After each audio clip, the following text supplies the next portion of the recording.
capítulo 7, versículo a partir do 24. Os irmãos vão me perdoar pela minha voz, mas creio que eu vou ser inteligível.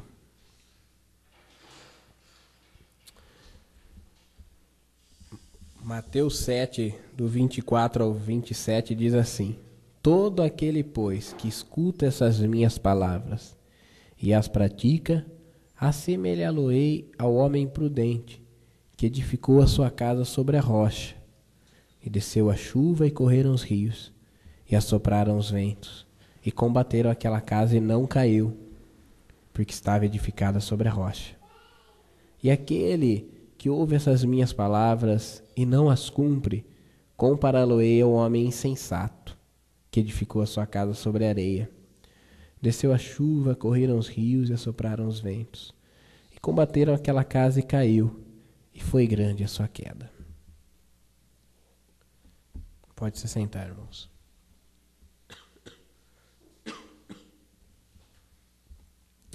Nessa parábola, Jesus nos propõe meditarmos sobre situações desconfortáveis, desfavoráveis que nós atravessaremos. Nós vamos atravessar situações assim. Situações adversas que nós vamos passar ao longo da vida. Jesus exemplifica de duas maneiras pelas quais nós podemos optar sobre como vamos enfrentar essas dificuldades. Ontem eu e minha esposa estivemos lá na casa do Zé Roberto lá, e nós pudemos ver a obra que ele está realizando lá na casa dele lá. E, irmãos, não é por falta de zelo, não, porque está muito bem feito. E ele estava explicando como foi que o pedreiro fez tudo lá, e eu não entendo nada desses negócios aí, né? Não entendo nada, o que é ferro, o que é aço, o que é tijolo, né? Mas, enfim, o que eu entendi é que a coisa lá ficou bem feita. Mas ele estava contando, e nos dias, inclusive, que isso estava acontecendo, eu também fui lá. De como é que estava o alicerce do muro do fundo da casa. Estava banguelo. Não tinha alicerce. Porque a casa do fundo é um terreno mais baixo. E o vizinho simplesmente estava arriscando da casa do Zé Roberto cair no quintal dele. Então o Zé Roberto foi lá, cavou um alicerce no nível do terreno do vizinho do fundo, ergueu o muro dele, e ergueu o cômodo lá, muito bem feito, por sinal. Por que isso, irmãos? Porque é preciso ter segurança.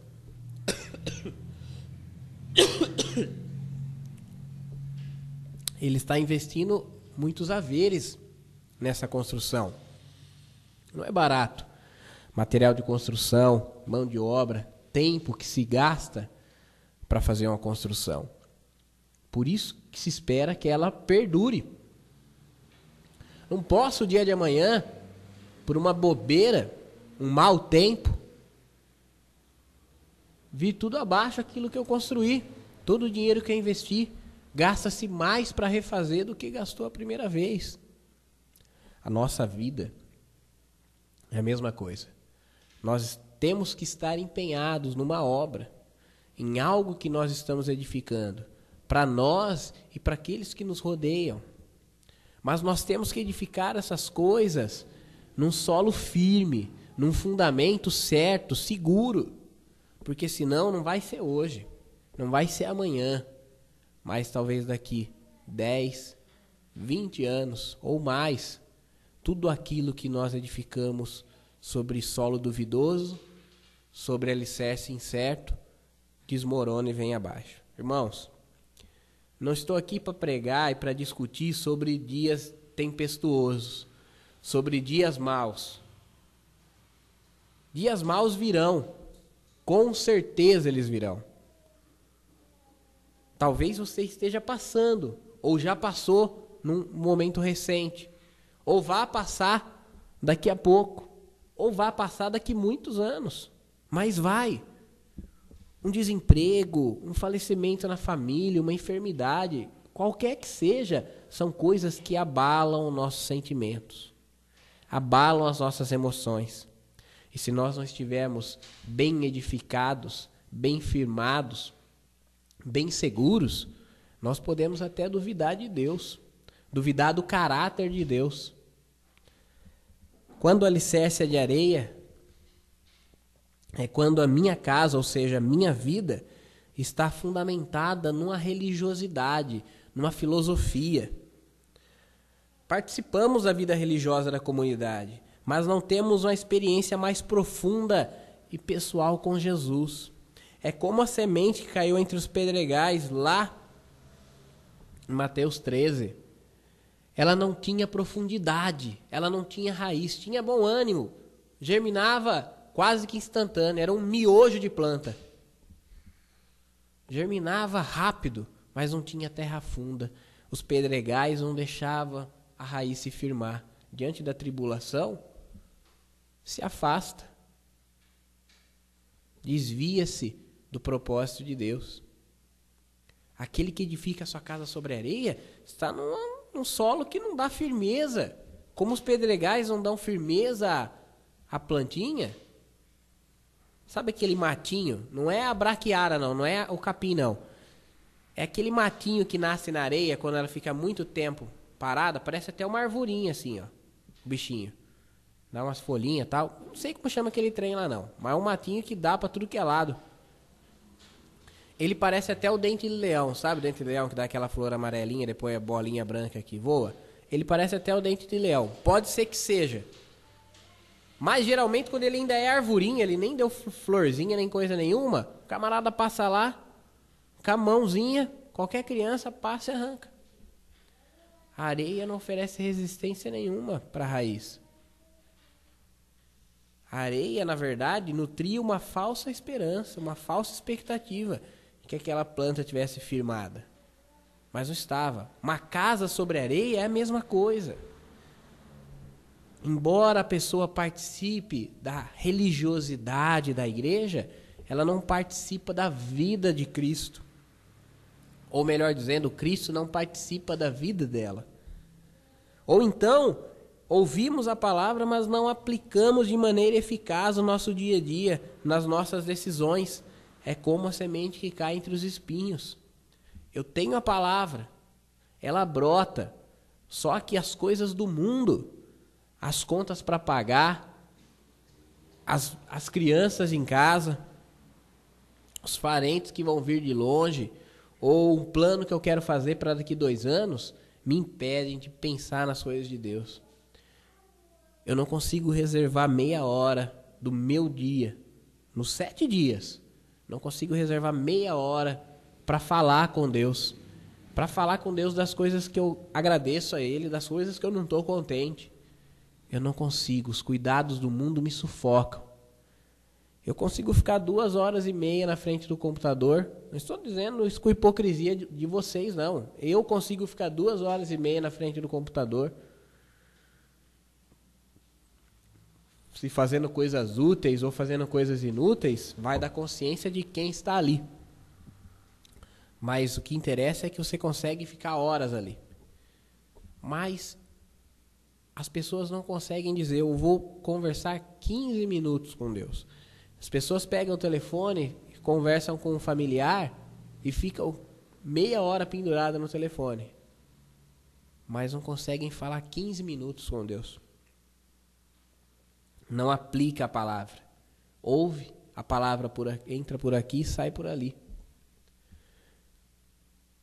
Não estamos dispostos a seguir o exemplo de Jesus na sujeição a Deus e às autoridades. Abra sua Bíblia em Filipenses 2.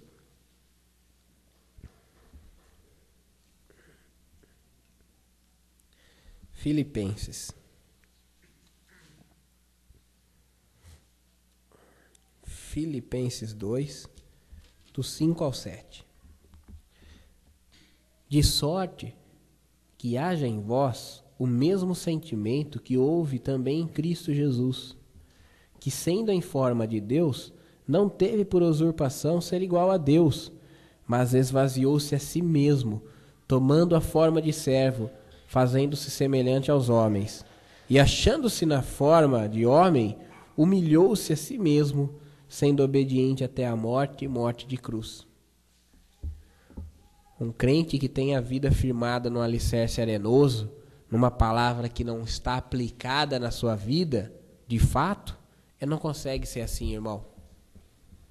Ele mal consegue perdoar os familiares deles quando se chateiam.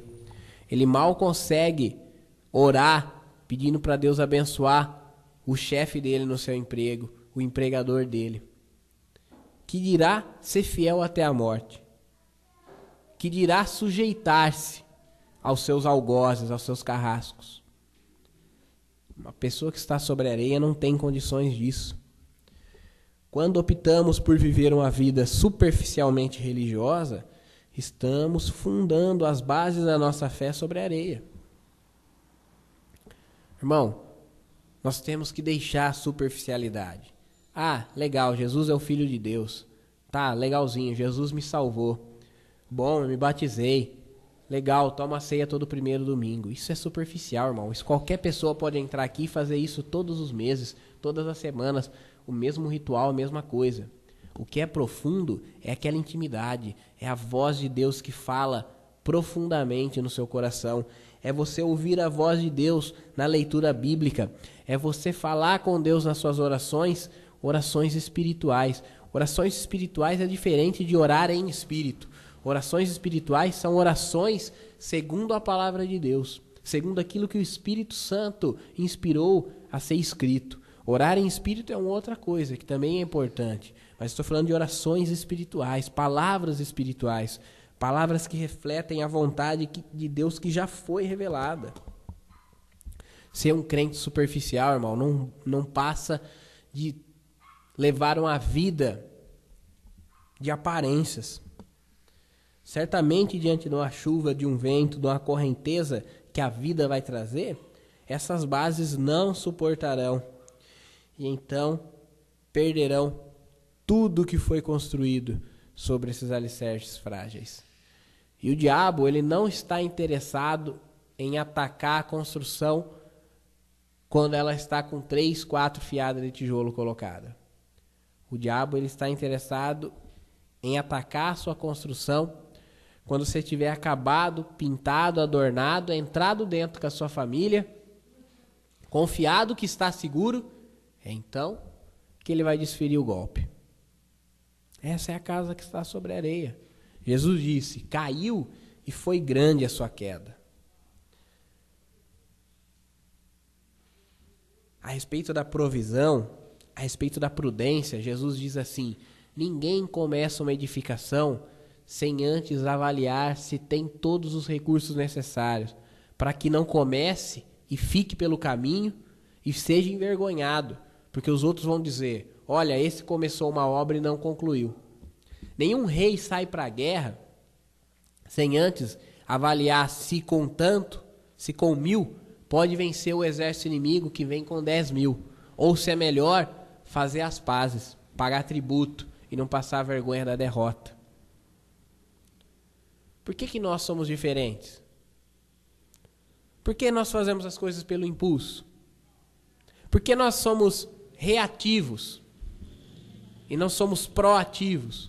Se nós temos condição de receber instrução de antemão da parte de Deus, por que nós esperamos as coisas acontecerem para culpar a Deus da nossa infelicidade? Isso é o alicerce, é o que vem antes. Não é o que vem depois. Não é o que está aparente, é o que vem antes, é o que está oculto, é isso que vale. E como tem que ser? Quando o alicerce é a rocha. A casa edificada sobre a rocha também é afligida pelos mesmos ataques que a outra, porém reage de uma forma diferente diante disso. O crente que está firmado sobre a rocha busca na palavra entendimento e sabedoria. Olha, irmão, entendimento é uma coisa, sabedoria é outra.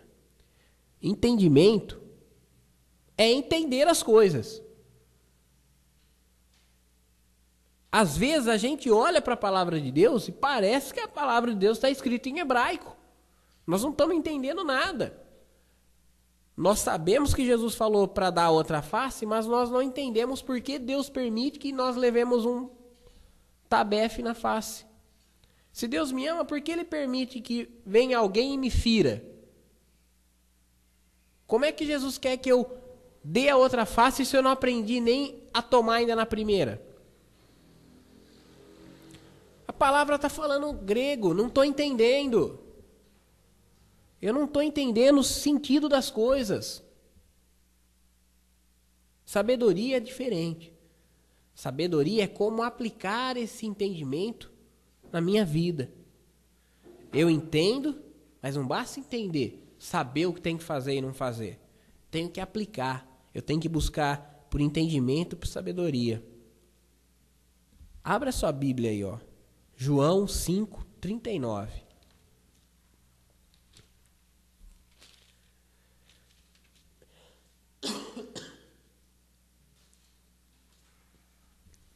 João 5:39. Examinais as Escrituras, porque vós cuidais ter nelas a vida eterna, e são elas que de mim testificam. A expressão que Jesus usa aqui é exame, irmãos. Você gosta de ir lá na policlínica, ir ali no PAS, ir lá no pronto-socorro e o médico olhar para sua cara e falar: é bronquite, é virose. Ah, ou pior. Ah, sua filha está com uma alergia. Seu filho está com asma. Não, você quer que ele ouça seu pulmão, meça sua pressão, olha com a lanterninha no seu ouvido, põe o palitinho de sorvete na sua língua, não é verdade? E depois disso ele fala, ó, você precisa pegar uma guia para ir no SUS fazer exame disso, exame daquilo outro, exame daquilo outro. Não é verdade? Quando você vai no posto e o médico dá uma olhada e fala, toma paracetamol. Você não gosta. Por quê? Porque você não se sentiu examinado. Jesus disse, examinem as Escrituras. Olha, passei diante de um texto, o que isso significa? Que texto complicado. Sabe, se o meu exame tem que ser minucioso, existe um provérbio popular que diz que a pressa é inimiga da perfeição. Eu preciso separar quanto tempo eu tenho para ler a Bíblia. Talvez você não tenha muito, não estou aqui para julgar o tempo que você tem para ler a Bíblia ou não.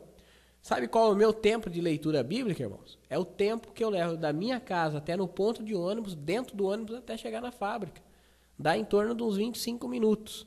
É o momento que eu faço a minha leitura bíblica devocional. Fora esse tempo, eu leio a Bíblia em casa, leio a Bíblia antes de orar, leio a Bíblia durante a oração. Mas ler assim, capítulos, sucessivamente, eu leio assim, pela manhã. Acordo, vou para o ponto de ônibus, chego no ponto de ônibus, 6h15. Abro a Bíblia no capítulo que eu tinha terminado, sigo a leitura. A hora que eu chego na fábrica são mais ou menos umas 6:45. É isso. Uma meia hora de leitura. Dá para ler uns 2 capítulos. Mas não, eu tenho 10 minutos. A minha vida é corrida. Eu pego 2 transportes, não sei o quê. A única Bíblia que eu tenho em casa é desse tamanho, não dá para levar para cima e para baixo. Eu não tenho tempo de ler a Bíblia. Então faz o seguinte. Lê 1 capítulo por dia. Não precisa ler 2, não precisa ler 3, não precisa ler 4. Sabe, eu sou ruim de leitura, Thiago. Tenho problema de vista. Ou então tenho pouca escolaridade e não leio bem. Não é problema. Tem Bíblia em áudio para baixar na internet. Ouve a palavra de Deus. Buscar, examinar as Escrituras. Segunda coisa, daquela pessoa que está edificada sobre a rocha, ela aceita a correção de Deus como bom filho. Hebreus 12. Hebreus 12, do 4 ao 8. O escritor vai falar a respeito da postura dos filhos diante da repreensão do pai.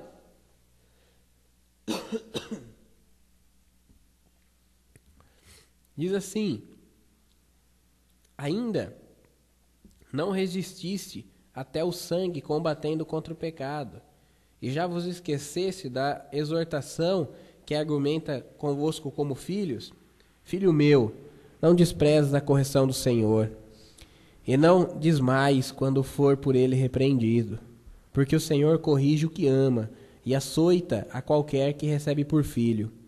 Se suportais a correção, Deus vos trata como filhos, porque que filho há a quem o pai não corrija? Mas se estáis sem disciplina,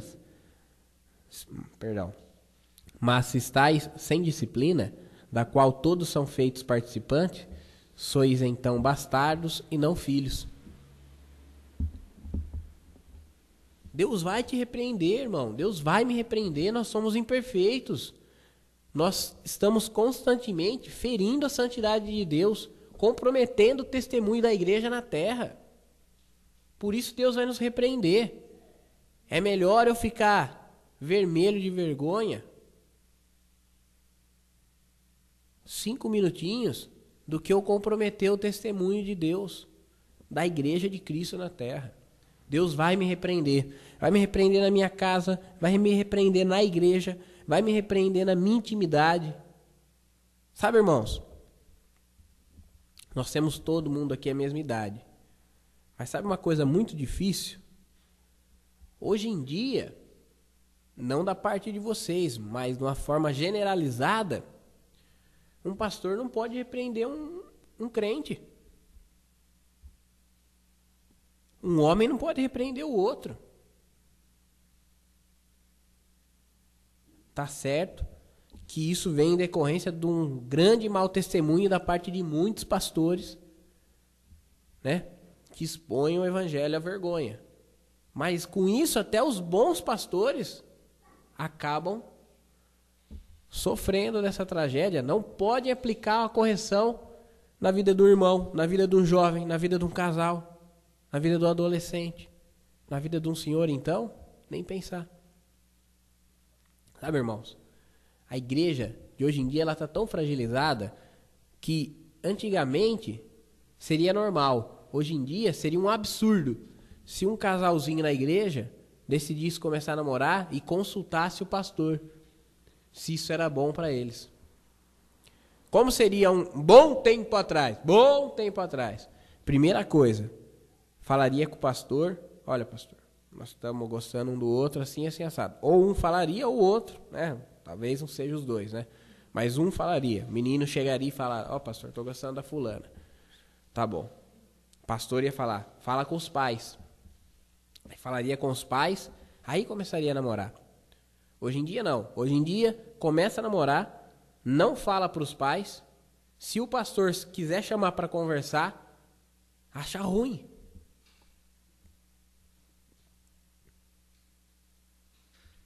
Isso eu citei exemplo de jovens.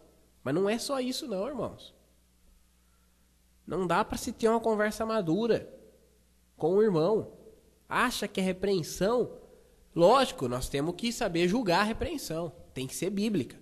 Tem que ser uma repreensão de Deus através da vida do pastor. Assim como também o pastor, se pisar na bola, pode muito bem receber repreensão de qualquer crente. Que seja um crente piedoso. Qualquer crente piedoso pode repreender um pastor que pisar na bola. E o pastor também precisa ter sensibilidade para reconhecer a repreensão de Deus, porque ele também é filho de Deus. Mas hoje em dia não está fácil.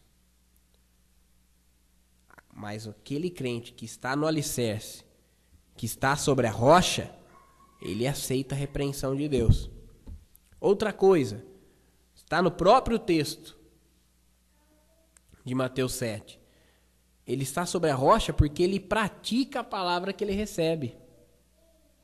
Sabe um negócio muito bonito? Até tem um sermão preparado que, uma hora ou outra, vamos chegar nele. Sobre perdão. Perdão é o assunto mais complicado da Bíblia.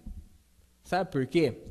Porque Deus nos manda perdoar como Ele nos perdoou. E sabe como que Ele nos perdoou? Apagando a nossa culpa. Ele não apagou a nossa responsabilidade, Ele Nós não nos esquecemos do nosso próprio erro. Como Davi fala no Salmo 51, o meu pecado está continuamente diante de mim. Só que Deus apagou a minha culpa por esse pecado, por esse erro, por essa falha. Seja ela grandiosíssima, seja uma coisa banal. Mediante fé genuína e confissão, Deus me perdoa. E aí ele diz assim, você tem que perdoar como eu te perdoo. Na parábola dos 2 servos, um devia 5.000 dinheiros. Não tinha como pagar o seu senhor. Ia ser preso por isso. Ele suplica e o patrão dele perdoa a dívida. Saindo, ele passa no mercado. Encontra um colega de trabalho dele, que devia 5 merréis. E ele pula na garganta, esgana o coitado, chama um guarda que está na rua e faz prender ele até que ele arrume 5 contos e dê para ele. Quando o patrão deles ouve falar disso, chama esse servo na sua presença e fala, olha, eu pude te perdoar 5.000, você não pode perdoar 5 contos? Você vai ser entregue aos atormentadores. E de lá, você não vai sair até que pague o último centavo. Então, irmãos, muitas pessoas vivem atormentados. Isso é espiritualmente. Sabe?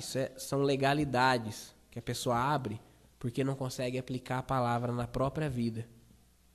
Não adianta ouvir e não aplicar bem. Saber e não praticar é uma porta escancarada para o diabo colocar as coisas que ele quer colocar na sua vida.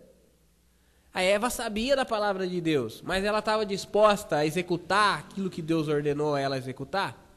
Assim como Adão? Ambos sabiam, só que nenhum deu ouvidos.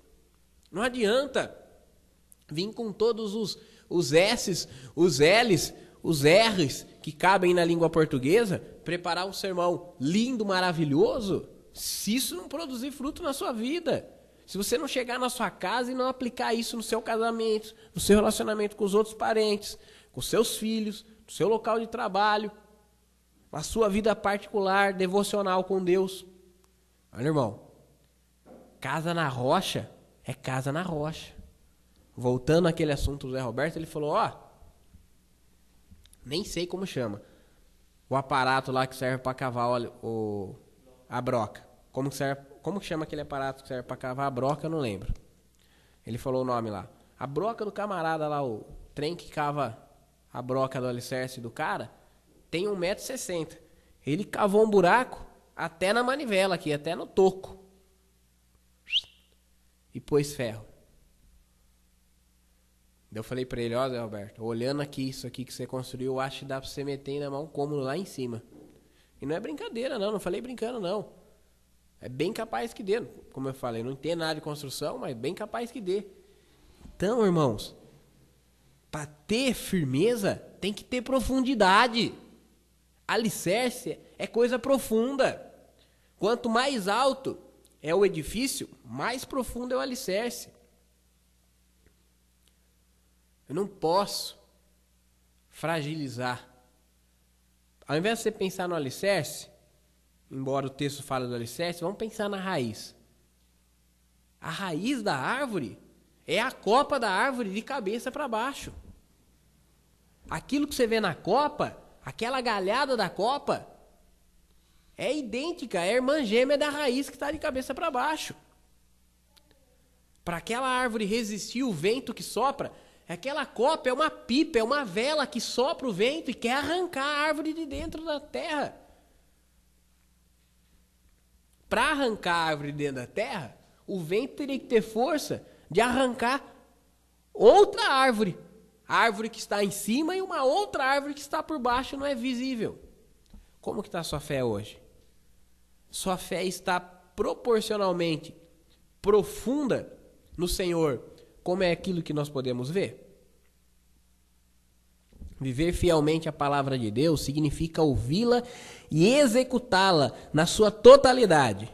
É uma tarefa que exige muita renúncia, muita determinação. E essa determinação aqui, ó, eu devia ter trocado a palavra. Muito empenho. Não tem nada a ver com determinação de ficar determinando confissão positiva. Exige muita renúncia, muito empenho e muita humildade. Deus vai totalmente contra a nossa soberba, o nosso orgulho próprio, o nosso renome. Precisa ter muita humildade, muita dedicação. Como um bom alicerce, quanto mais profunda for essa dedicação e a humildade cristã, mais resistentes são as suas bases. Bases emocionais e bases espirituais. Quanto mais resistente, mais você vai resistir às aflições da vida. Jesus é a própria palavra viva de Deus. Ele é a própria rocha. Por isso, somente nele temos força para suportar as nossas tribulações. A casa da rocha é aquele crente que está vivendo Jesus na sua vida. Não basta apenas frequentar uma igreja, participar de uma comunidade, ser frequente aos cultos. Tudo isso é necessário.